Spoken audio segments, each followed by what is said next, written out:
ladies and gentlemen, of course, this is your man Joshua Kamirindi Karimpitawa Emuyaso aka Baby Face. Muri macungu umuntu mbafitiye ninde nuwo bita Mana. By the way, Marina is an amazing, ngenda mwemera bya sana. First of all, Marina so indirimbo bita is love. I really love it, you know. Uburyo imeze, you know, uburyo ebana. Ni ibintu byinshi nshaka kuvuga byinshi cause niwe muntu usora indirimbo zirimo message, you know. Mora mbivuga karibu. Ajya avuga ngo abanze nibo batanga message mu ndirimbo. Nk'umuntu waririmbiye ribuyu. Niye message atanga yashaka gutanga aho ngaho, you know. Gusa is love. Gusa ari n'indirimbo nanone wumva, you know, ikagushyira muri mood ukuntu bigatuma igushyira mu bihe wigeze kunyuramo kera. For example, like this song, jolo me, I want you to love me, jolo me baby yo, jolo me, kilo day, why you know they call me. Gusa kanemeramo nakaye, you know, nakangaka. So jolo baby, take my number, you know, ako kantu take my number. So wari wahura n'umukobwa mu nzira sometimes akakwaka, you know, akamera nkaho wenda muziranye ariko atakuzi wowe utamuzi, you know. So we kugira ngo utamwiyemeraho mukakomeza mukagana deni nyuma akaguhereza nimero, deni kugira ngo umwereke ko umuzi ukanga kumubaza izina rye kugira ngo risevinge.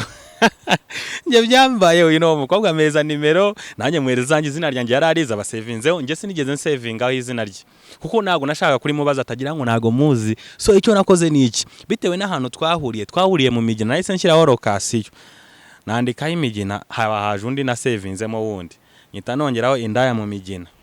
Sasa ndangije njya mu rugo, ndagenda nshyira phone ku meza, njya muri douche, nyiri umukobwa barahamagaye, mbona mama Joshua, karame mama, uri hehe? Ndi koga, ndabona baguhamagaye, ndebera umamagaye mama, ndabona ari indaya mu migina. Ndavuga karabaye ndabigenza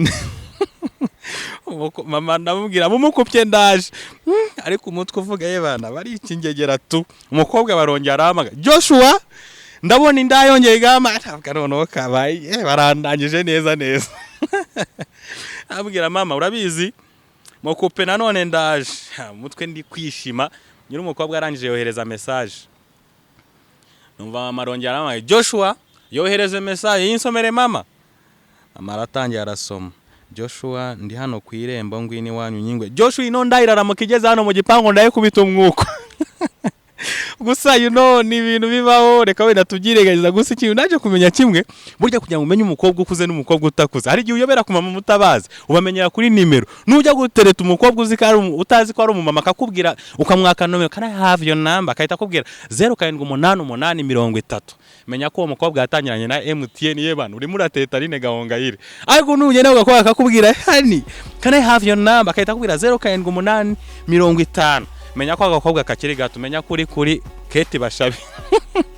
Thank you so much. That's what Joshua had. Let's meet next time.